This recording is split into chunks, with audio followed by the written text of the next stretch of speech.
What's up guys, iOS 8 is out right now. If you didn't already know, so if you have an iPhone, an iPad, or an iPod Touch, go download it right now. Update to it, just go to your settings, go to your software updates, and you should see it there. If not, go ahead and go to iTunes. I would suggest if you do it through iTunes, or even the software update on here, just go ahead and make sure everything is backed up to iCloud, synced up either to there or iTunes just before you do it, in case anything goes wrong, because problems can happen. I know that was a lot really quickly, but yeah, back up your stuff. You don't want to lose it. Obviously, iOS 8 brings a lot of new features to the iPhone, which I'm not going to be covering in this video, but if you want to, I did a whole separate video covering iOS 8 and all the new features in it, which I will link down below, so just go check that out if you want to. But one of those new features in iOS 8 is third-party keyboards, and that's exactly what I'm going to be talking about in this video, and I'm going to be talking about specifically Swiftkey. It's a new keyboard for iOS 8, which you can download right now. It is free in the App Store, and it is amazing. Pretty much what it does is it makes typing so much easier and faster once you get used to it. So it looks and works just like any other regular keyboard, but you can also do another thing where you actually swipe to type. And the way this works is you tap your finger on a letter that you're going to start out a word with, and you actually swipe to the next letter, and then swipe to the next letter, and then the next letter, and the next letter, and then you remove your finger, and then it'll actually type the word for you.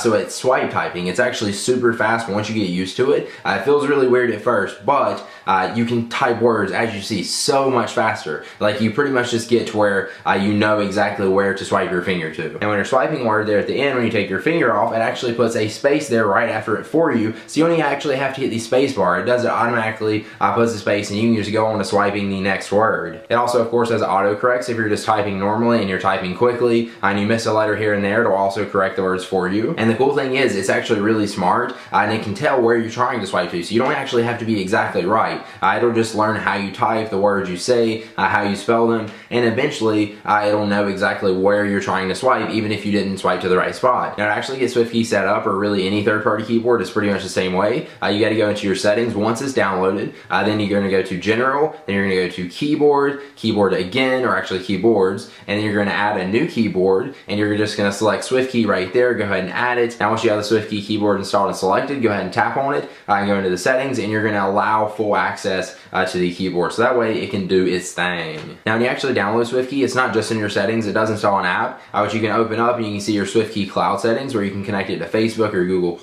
and then that way it'll actually sync up to all of your other devices, and then it'll save all of your words and predictions and stuff like that you already did. You can also go to your keyboard settings, and then you go to themes, and then you can actually change the theme of your keyboard, which there's a nickel dark and nickel light. I prefer the light, I think it looks a little bit better. So seriously, check this out, it's free, it takes no time at all to download it, install it, and just try it out. If you don't like it, you can just go into your settings and turn it off, just like you did before, and you don't have to use it. But again, it's just like your other keyboard, except you can swipe for words when you want to, and I'm telling you, once you play around with it a little bit, you will get used to it, and you will want to do it more. Trust me. Now that it's on iOS and Android, I'm not going to use a phone if it doesn't have swipe keyboards. Alright guys, there you go. If you want to download this keyboard, again, I'll put a link down below in the description. Go ahead and give that a click, and then also make sure you subscribe to my YouTube channel right there, so you don't miss any of my future videos. I got the iPhone 6 and the iPhone 6 Plus coming out on Friday. I'm going to be picking both of those up, doing videos on those, so subscribe if you want to see my review and videos on all of that. And yeah, I'll see you guys in the next one.